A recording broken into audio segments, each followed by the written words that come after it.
Ok, donc aujourd'hui on va voir les conditions en JavaScript. Voilà, comment on les écrit, à quoi ça sert. Donc pour écrire une condition, ça se fera avec le if. Et en fait on va ouvrir un bloc juste derrière comme ça.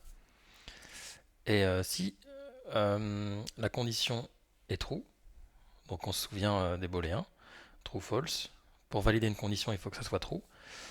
Et donc cette condition on va la mettre ici, à l'intérieur des parenthèses.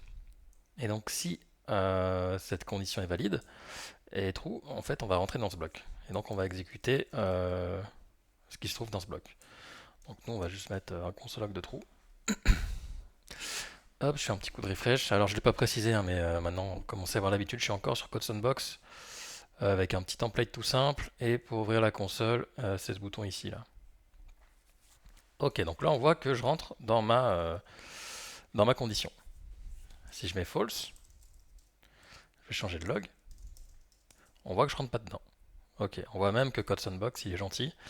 Il arrive à détecter qu'en fait ici c'est false, donc on ne va pas rentrer dans la condition. Et en fait, vous voyez peut-être pas, mais il change un peu la couleur des textes.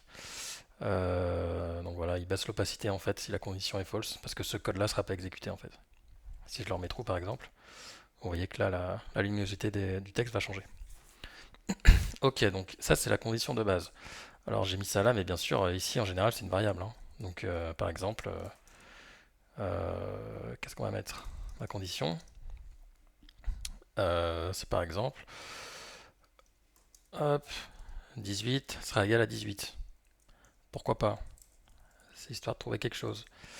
Hop, et là on voit que... ok, on voit que je passe dedans. Alors ça c'est la condition simple. Maintenant, on a aussi... On peut rajouter plusieurs branches dans notre condition. Donc le plus simple, c'est le else. Donc en fait, c'est soit on rentre là-dedans, sinon on va rentrer là-dedans. Donc, hop, on va se mettre le else ici et le if ici pour bien comprendre. Et là en fait, hop, je vais refresh un coup. On voit qu'en fait on passe dans le if. Ça veut dire que si cette condition là est true, on va passer ici, mais du coup on passera pas là. Si je l'inverse, hop, on voit que maintenant je passe que dans le else. Donc ça c'est l'astuce en fait pour... alors attendez, on va le faire comme ça. Ici je vais loguer true. Si je mets un point d'exclamation avant, en fait on voit que maintenant ça devient false. Donc ça c'est quelque chose qui est super pratique pour inverser une condition que vous utiliserez souvent. Parce qu'au final on fait très rarement ce genre de choses. Qui est très verbeux. En fait, le raccourci, c'est ça, quoi. Parce que c'est déjà un booléen, quoi. Ok. Là, si je regarde, il va me dire que c'est un booléen. En fait, c'est true, quoi. Ok. Donc ça, c'était le if-else. On a aussi le else-if. Si on veut, en fait, plusieurs chemins. Alors, on va s'en faire plusieurs. Hop, et on va se faire un else. Donc le else, je vais le mettre là.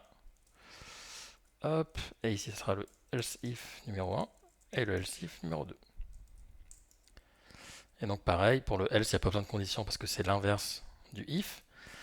Et les else if, ils ont besoin d'une condition. Par exemple, alors attendez, qu'est-ce que je vais mettre? Je vais mettre quelque chose de faux, hein, mais c'est juste pour l'exemple. Hop, ici on se met le 18. Ok, alors, je refresh un coup. Donc là, on voit qu'on est dans le if. Donc c'est toujours pareil en fait. Si on passe dans une branche d'un if, on passera pas dans les autres. Euh, Alors attendez, maintenant qu'est-ce que je vais faire? Je vais faire hop, je vais mettre le 18 ici. Donc là, ma condition qui est true, c'est celle-là. Donc ça fait que il va y aller par ordre croissant. Il va checker si cette condition est true. Elle l'est pas, donc il va passer à celle-là. Elle l'est pas non plus, donc il va passer à celle-là. Celle-là est true, donc on affiche ça. Et comme on en a une dans l'arbre qui est true, on passera pas dans le else. Donc en fait, on va afficher juste celle-là. Comme on le voit ici, else if 2. Le else, il date d'avant. Si je refresh, c'est que le else if 2. Ok, donc en fait, on peut chaîner comme ça des conditions. Ce qui est très pratique. Donc ça, c'était la base du if, else. Donc voilà pour cette vidéo. On continuera, je pense, avec les ternaires et ensuite les switch cases aussi, pour continuer, finir un peu le chapitre sur les conditions. Donc voilà, n'hésitez pas à mettre, comme d'habitude, hein, des commentaires avec vos questions et j'y répondrai en vidéo.